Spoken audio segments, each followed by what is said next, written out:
Walk and talk with doctor Joshi के 23वें episode में आप सबका स्वागत है।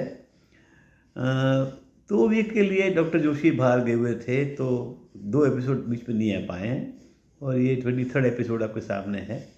आगे बढ़ने से पहले मैं फिर से आपको बता दूं कि एक तो डॉक्टर जोशी मेरे अच्छे दोस्त हैं। हर सैटरडे को मॉर्निंग में मेरे साथ मॉर्निंग वॉक देते हैं। He is an expert of almost all the subjects. तो कुछ भी उनसे पूछा जाए तो डिस्कस करने में अपना एक फ्रैंक ओपिनियन देते हैं। He neither take side of government nor he is against the government. और आगे बढ़ ये अब मैं आपसे रिक्वेस्ट करूँगा, एक तो ये पूरा प्रोग्राम देखिए और बाद में इसको अधिक आप लोग सबके सब सब्सक्राइब जरूर कीजिए, शेयर कीजिए और साथ में अपने आपके जो दोस्तों को फॉरवर्ड करेंगे ही, आपके जो भी जानने वाले व्हाट्सएप ग्रुप्स हैं उनमें भी इनको इसको फॉरवर्ड कीजिए। इससे मुझको ताकत मिलेगी। Thank you. Let's start subject wise. What talk I had with Dr. Joshi. Let's move. Let's move.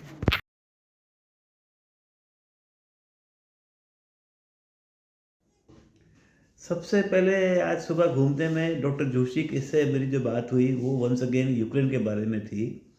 तो मैंने कहा, डॉक्टर साहब बताइए कि अभी यूक्रेन के आप क्या समझ रहे हैं, क्या क्या इस टाइम सिचुएशन है। तो डॉक्टर साहब बोले, भाई देखो अच्छी तरह समझ लो कि यूक्रेन जो है काफ़ी मतलब टेक्निकली बहुत ताकतवर कंट्री है। जब ये सोवियत यूनियन अलग हुआ तब इनके पास में काफ़ी जो हैं न्यूक्लियर आर्म्स थे। इनको डिसआर्म करने के लिए भी काफ़ी मेहनत करनी पड़ी थी। वो आज की तारीख में वो पछताते भी हैं कि अगर हम डिसआर्म नहीं हुए तो आज रशिया हम पे इस तरह से अटैक नहीं कर सकता था। और वर्ल्ड की जो एवरेज जो न्यूक्लियर जो ताकत न्यूक्लियर पावर होती है इलेक्ट्रिसिटी के लिए, वो जनरली 10% एवरेज है। उनके पास में 50% उनके जो प्लांट्स हैं वो सब न्यूक्लियर चलते हैं। उनके पास अच्छे अच्छे साइंटिस्ट हैं। सबको पता ही होगी कि बहुत सारे बच्चे जो हैं अलग अलग कंट्री से वहाँ पढ़ रहे थे, इंक्लूडिंग इंडियाज़ फॉर मेडिकल। तो और साथ में डॉक्टर जोशी बोले कि जब युद्ध लंबे चलते हैं तो दोनों पक्षों को काफ़ी समय मिल जाता है टेक्निकली कुछ चीज़ें डेवलप करने का, जैसा कि वर्ल्ड वॉर 2 में हुआ था। Germany was able to develop so many things at the same time, American also did so. तो इधर भी जो है यूक्रेन जो है काफ़ी उनके पास में काफ़ी अच्छे ब्रेन्स हैं, तो काफ़ी कुछ वो डेवलप कर रहा है। और अभी हाल ही में उन्होंने एक अच्छा खासा हमला जो है रशियन ऑक्यूपाइड टेरिटरी पे किया था। और उनका क्लेम तो और ज़्यादा मारने का है, ज़्यादा हालांकि बहुत लाउडली क्लेम नहीं कर रहे हैं। तो काफ़ी कैजुअलिटीज़ रशिया को उन्होंने की थी। और 6 महीने के अंदर में उनका दावा है कि आर्टिफिशियल इंटेलिजेंस से संचालित बहुत सी चीज़ें डेवलप कर पाएंगे और रशिया को बहुत नुकसान पहुंचा पाएंगे। रशिया को इजीली वो सरेंडर करने वाले नहीं हैं। अभी जब ये साल पूरा होगा वॉर को, फरवरी के एंड में, तब वो यूरोप में भी एक बड़ा डिस्कशन इस बारे में करने वाले हैं। तो यूक्रेन को कोई हल्के में ना ले। और ये युद्ध जो है जितना चले उतना चले, लेकिन रशिया यूक्रेन को बीट नहीं कर सकता। रशिया इज गोइंग टू पे heavy cost while fighting with Ukraine. तो मैंने कहा, डॉक्टर जोशी साहब आप सही कह रहे हैं, क्योंकि काफ़ी ब्रेन तो उन पे हैं, उसको शक नहीं है। और इतना अच्छा खासा उन्होंने रजिस्ट किया है रशिया को। तो लेट्स वेट एंड वॉच। भगवान करे जल्दी से जल्दी ये युद्ध खत्म हो। जोशी जोशी बोले, मैं भी यही चाहता हूँ। चलिए let's move to another subject what I had with doctor Joshi.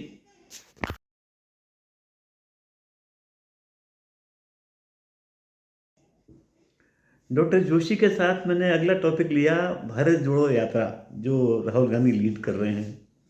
तो काफ़ी मुस्कराए डॉक्टर जोशी, बोले कि भाई दिस इज़ रियली एस्टोनिशिंग कि डॉक्टर ये राहुल गांधी जो है इतना चेंज हो गए हैं। और नोबडी एक्सपेक्टेड, पप्पू जो जिनको एक इमेज बन गई थी उनकी, उसमें से बिल्कुल ही बाहर निकल गए हैं। और क्या सपोर्ट मिल रहा है, इतना सपोर्ट जो है रियली मतलब अनइमेजिनेबल सपोर्ट है। जहाँ जाते हैं और काफ़ी लोग जुड़ रहे हैं। इसका पॉलिटिकल गेन से उन्होंने डायरेक्ट ताल्लुक रखा भी नहीं है। और ही इज रियली मतलब he just wonderful what transformation he is done to his image. कोई उनको अब पप्पू कहने की हिम्मत नहीं कर सकता है कोई भी। और जो एक बीच में एक हो गया था कि भाई mister Modi has no alternative, अब ऐसा नहीं है। हालांकि वो छोटे हैं, उनसे काफ़ी मतलब he too immature to become an alternative, लेकिन एक एक टक्कर ले रहे हैं। और सबसे डॉक्टर जोशी बोले उनको खुद को जो अच्छा लग रहा है कि किसी भी कंट्री में किसी एक माइनॉरिटी के लिए एक नफ़रत पैदा की जाए, it is not a desirable thing. और उसको बराबर जो है वो कॉन्टेस्ट कर रहे हैं ये Rahul Gandhi, which is a very good thing. अब जर्मनी के अंदर में यहूदियों के लिए हिटलर ने इतना बड़ी नफरत फैलाई थी, ultimately he himself was victim of that. तो ये सब चीज़ें नहीं चल सकती हैं, और वो देश कंट्री का भलाई कर रहे हैं। घर हो, समाज हो, देश हो, नफरत से नहीं चल सकते हैं। और जो नफरत सिस्टमेटिकली फैलाई जा रही है टीवी चैनल द्वारा मुस्लिमों के विरुद्ध, और इसका बराबर का अच्छा विरोध कर रहे हैं, लोग उनसे जुड़ रहे हैं। ये एक भीड़ शायद भाड़े की तो नहीं हो सकती, डॉक्टर जोशी बोले, लेकिन एक अच्छा लग रहा है, एक चेंज है, and which change was not expected before 3 months। और मतलब वो बोले कि अच्छा है, इस तरह की यात्रा जो है एक नई एक हवा कंट्री में ला रही है, और कम से कम लोग नफरत करना बंद कर देंगे, अपने अपने काम में लग जाएंगे। तो डॉक्टर जोशी को मैंने कहा कि भाई मैं एटलीस्ट, वो बोले कि मैं I am really happy with this यात्रा। I am not, I don't say कि उससे उनको पॉलिटिकली बहुत बड़ा गेन मिल जाएगा और पावर में आ जाएगी, no, not not that way. लेकिन एक हवा तो बदल रही है कंट्री की, और एक नफरत की जो बातें हैं वो कम हो जाएंगी।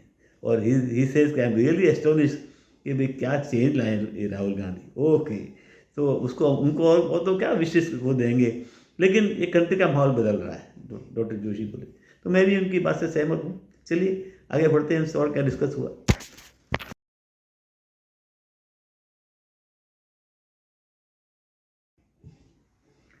तो आगे चलते चलते डॉक्टर जोशी से मैंने कहा कि देखिए, आप वापस आए, आते ही जो आपने सब पढ़ा होगा, सुना होगा, एक लड़की दिल्ली के अंदर में किस तरह से 5 आदमी एक गाड़ी में थे और वो ड्राइव करते रहे, वो नीचे लड़की घसीटती रही। तो ये क्या लगता है आपको, ये क्या हो रहा है कंट्री में? तो डॉक्टर जोशी बोले कि भाई अब जो है एक लोगों के अंदर में एक मतलब एक इसको बोलेंगे कि मानवता के अंदर में जो एक दूसरे के प्रति जो संवेदनाएं होती हैं, उसका बहुत बड़ा अभाव कंट्री में है। शायद ये सब एम्पैथी इसको बोलेंगे इंग्लिश में, वो उनको सिखानी पड़ेगी पब्लिक को, एम्पैथी क्या होती है। गांधी जी कहा करते थे, ईश्वर जन तो वैष्णव जन तो तेने कहिए, जे पीर पर आई जाने रे। डॉक्टर जोशी खुद भी गुजराती हैं, बोले कि भाई वो उनका भी जब इतने साल पहले भी ये कहते थे कि उसी को मानव कहा जाएगा कि जो किसी की समस्या समझता हो।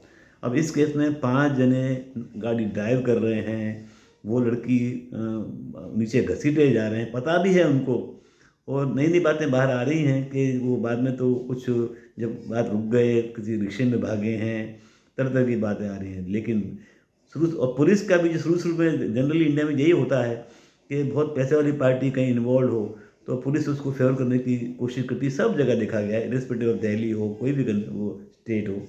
तो ये सब चीज़ें जो हैं बहुत ही बहुत दुख पहुंचाने वाली चीज़ें हैं, ऐसा नहीं होना चाहिए।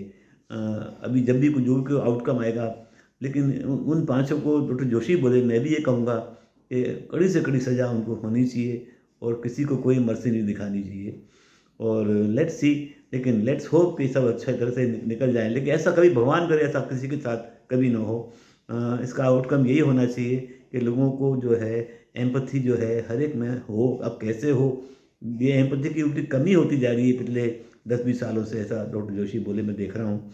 और आजकल लोग जो हैं किसी औरतों को भी हाथ हाथ उनके ऊपर हाथ चलाने से या गुणों पे हाथ चलाने से नहीं चूकते हैं, पहले ऐसा नहीं था। तो this is simply non tolerable और नॉट अनएक्सेप्टेबल, डॉक्टर जोशी बोले। लेट्स होप कि इस साल में जब नया साल स्टार्ट हुआ है, देखिए हाँ, तो ये तो शुरुआती इस हादसे से हुई है, ऐसा कोई हादसा रिपीट ना हो। मैंने कहा डॉक्टर जोशी बोले, डॉक्टर जोशी साहब आप बिल्कुल सही हैं। So let's hope this doesn't continue any more in the country. चलिए फिर उनसे किस बारे में बात हुई बताता हूँ आपको।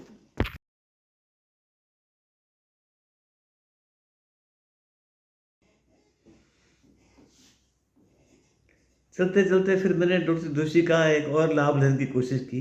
मैंने उनसे कहा कि मैं अभी नोटबंदी के बारे में जो है 2 तारीख को, तब आप आ गए थे शायद, तो उसी दिन सुप्रीम कोर्ट का कोई डिसीजन आया है कि भाई नोटबंदी के बारे में गवर्नमेंट सही थी या नहीं थी, क्या था। और 5 जजों की बेंच में से मतलब जो है 4 ने कहा कि नहीं सही थी, और एक ने जो है कहा कि no, it was not okay. तो डॉक्टर जोशी बोले बेटा कि सबसे पहले तो हमेशा ये याद रखना चाहिए कि गवर्नमेंट जो है it has to execute its decision. और अगर हर बार कुछ जो है ये जुडिशरी जो है इसमें कुछ अपनी अड़ंगे लगाती रहेगी तो the country can not run. तो जुडिशरी बिल्कुल सही है, जहाँ तक हो सके उनको इनके गवर्नमेंट के डिसीजंस में बारे में कोई उनको डिस्टर्बेंस नहीं करना चाहिए, वो बिल्कुल सही है। अब उसके और पक्ष देखते हैं, देखिए बहुत लोग तंग भी हुए थे जो कि बोल, लेकिन ये सभी मानते थे कि गवर्नमेंट की इंटेंशन जो है वो सही थी। और मोदी साहब को अपनी पावर में आए 2.5 साल ही हुआ था, और उनकी एक इमेज थी कि he will do something out of box. तो this was the biggest example of things doing out of box. ये चीज़ कुछ टेक्निकली तो कितनी सही थी या कॉमर्शियली या इकोनॉमिकली, जो भी उनकी खुद की इरादे रहे होंगे, लेकिन कहीं से मामला कुछ फिट बैठा नहीं। 99% पैसा तो वापस आ गया। तो हाँ, एक एक मतलब एक सिल्वर लाइनिंग जो डॉक्टर जोशी कहते हैं कि भाई आई फेल्ट वेरी हैप्पी कि उस टाइम पता पड़ी कि इंडियन जो हाउस वाइफ्स हैं वो बाप रे, वो कितना अच्छा सेविंग्स करती हैं कि भाई फैमिली को सपोर्ट करती हैं at the time of crisis something. और करोड़ों रुपया जो है वो देखा गया कि उनके पास में था, and it is all now in banks. तो ये हाँ, यहाँ मोदी जी जो हैं थोड़ी सी शायद चूक कर गए। बहुत सारा पैसा जो था वो घर में एक्स्ट्रा रखा हुआ था और भी था, वो वाइट होके जो है बैंकों में जमा हो गया। तो ultimately it it it pave the way for the failure of the scheme, तो ऐसा लगता है। तो डॉक्टर जोशी हंस भी रहे थे कि भाई उनके फेल होने में हाउस वाइफ का काफ़ी हाथ था। तो मैं भी वैसा मानता हूँ। इस चीज़ को अब जो है ज़्यादा खींचने से फ़ायदा नहीं है, क्योंकि ultimate already more than 6 years have pass ये नोटबंदी आए हुए, और सब कुछ सेटल हो चुका है। तो सुप्रीम कोर्ट और क्या कर सकता था, डॉक्टर जोशी बोले। सो दैट्स फॉरगेट, अभी सब चीज़ सेटल हो गई है। मैंने कहा ठीक है डॉक्टर जोशी साहब, ठीक है, let's continue with all this things. चलिए, थैंक यू फॉर वॉचिंग।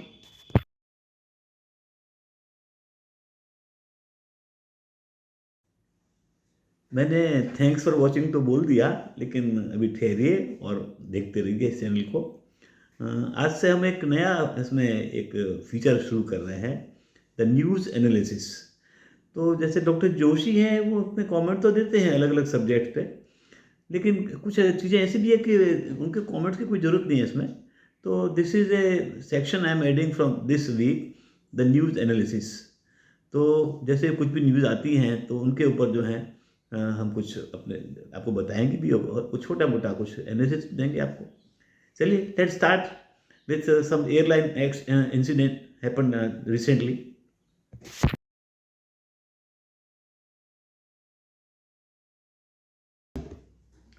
कुछ अखबारों ने इस न्यूज़ को कवर किया है कि फर्स्ट क्लास का एक पैसेंजर, ऐसा ही नहीं, एक दूसरा इंसिडेंट भी ऊपर ऊपरी हो गए। तो एक फर्स्ट क्लास का पैसेंजर जो है अपने नशे में खूब धुत जो है वो अपनी फेलो पैसेंजर पे पेशाब कर देता है। अब ये पेशाब करने के बाद में जो पायलट का जो क्रू था पूरा, वो उसके साथ नेगोशिएट कराता है, वो खूब माफ़ी मांगता है और कंपनसेशन देने को तैयार भी हो जाता है। तो this is out of court की जगह ऐसा करना भाई, this is with in aeroplane जो है एक सेटलमेंट कर दिया गया। ऐसा ही कुछ एक और भी केस हुआ, उसमें भी ऐसे कुछ किया गया। तो एक्सपर्ट ये कह रहे हैं कि भाई इस तरह का मामला वहाँ सेटल नहीं होना चाहिए। जो कल्प्रिट है उसका तो मतलब उसको मतलब आगे से लोग फ्लाइट लेने की मंजूरी नहीं मिलनी चाहिए, और उस पर एफआईआर भी होनी चाहिए, और इस तरह का मामला आगे बढ़ना चाहिए। फिर भी एक एक नई चीज़ आई है कि कितनी गंदी बात है कि नशे में धुत जो है आदमी फेलो पर्सन को पेशाब कर दे रहा है, और फिर छूट चला भी जाता है आराम से नेगोशिएट करके, because is a money person. तो लेट्स सी क्या आगे जाके होता है। इधर से जो इनका सीईओ है एयरलाइंस का, उसने तलब किया है क्रू के मेंबर्स को कि भी मिलो क्या है, ऐसा नहीं चल सकता है। तो लेट्स सी आगे जाके क्या होता है। चलिए अगला सब्जेक्ट देखते हैं।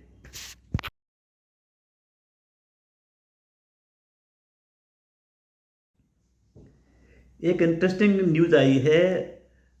हरियाणा में रेवाड़ी करके एक शहर है, और वहाँ का जो लोकोमोटिव जो एक शेड है, लोकोमोटिव जो अरेंजमेंट है उसकी, वो 130 साल पुरानी है।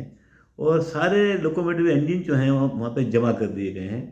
उनको मेंटेन भी किया जा रहा है, कभी कोई किसी पिक्चर वगैरह में उनकी ज़रूरत पड़ती है तो वहीं से दिए जाते हैं। तो बड़ी इंटरेस्टिंग चीज़ है कि 130 साल पहले वहाँ पे वो बना था। वो अब तो काफ़ी साल हो गए, सब कुछ ख़त्म हो गया है, फिर भी वहाँ पे काफ़ी उनका स्टाफ उनको मेंटेन करता है। तो रेलवे का अपना एक इतिहास है, बड़ा इंटरेस्टिंग है। और कभी कभी ये जो लोकोमोटिव इंजन होते थे उनकी शान होते थे, उनको एक अच्छा नाम दिया जाता था। 130 साल पहले आप सोचिए कि रेवाड़ी दिल्ली से बहुत दूर नहीं है, और वहाँ पे ये पूरा अरेंजमेंट एक शेड डेवलप किया गया था लोकोमोटिव इंजन को मेंटेन करने के लिए। चलिए आगे बढ़ते हैं।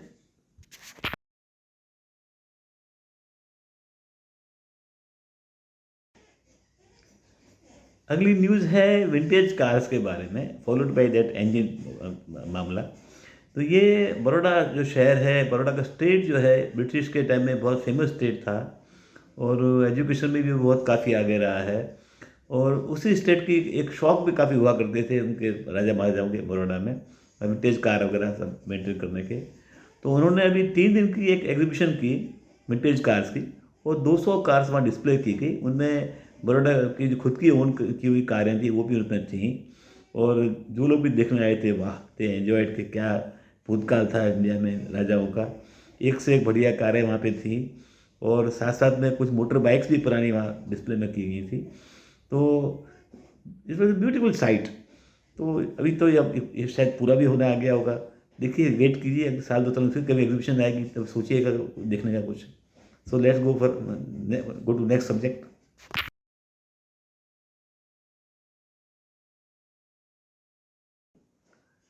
अगली और आखिरी न्यूज़ है कास्ट कास्ट सेंसस जो है की जा रही है बिहार में। और बिहार में जो है जो वहाँ के जो चीफ मिनिस्टर हैं और साथ साथ में उनके जो कलीग्स हैं, फिर उनके लालू प्रसाद यादव हों कोई भी हों, सब जो है इसके फेवर में रहे हैं कि वहाँ पे कास्ट सेंसस की जाए बिहार में। तो अब जो है उसका टाइम आ गया है, और उसका पहला फेज़ जो है 1 अप्रैल से 30 अप्रैल के बीच में होगा। फिर और भी फेजेज़ हैं। अब ये बड़ी एक अजीब सी बात है कि 75 साल के आज़ादी के बाद में भी कास्ट सिस्टम इतनी जिंदा है, और नॉट जिंदा ही नहीं, it is flourishing I should say. और थोड़े इसके लिए रिस्पॉन्सिबल गांधी जी भी रहे। गांधी जी सब कुछ कर रहे थे हरिजन के लिए, जो भी कुछ कर रहे थे। एट द सेम टाइम का एक स्टेटमेंट था कि जो जो हिंदू धर्म है वो टिका हुआ है कास्ट के ऊपर। तो ये सब जो है खासतौर बिहार के अंदर में तो दे आर एक्सपर्ट्स और कास्ट सिस्टम। मंडल कमीशन वहीं पे आया था। सो लेट अस सी क्या डेवलपमेंट होते हैं। ओवरऑल जो है politically this is going to benefit so many parties and so many people also. So let's wait and watch. चलिए मिलते हैं अगले एपिसोड में अगली बार। Thank you for watching now.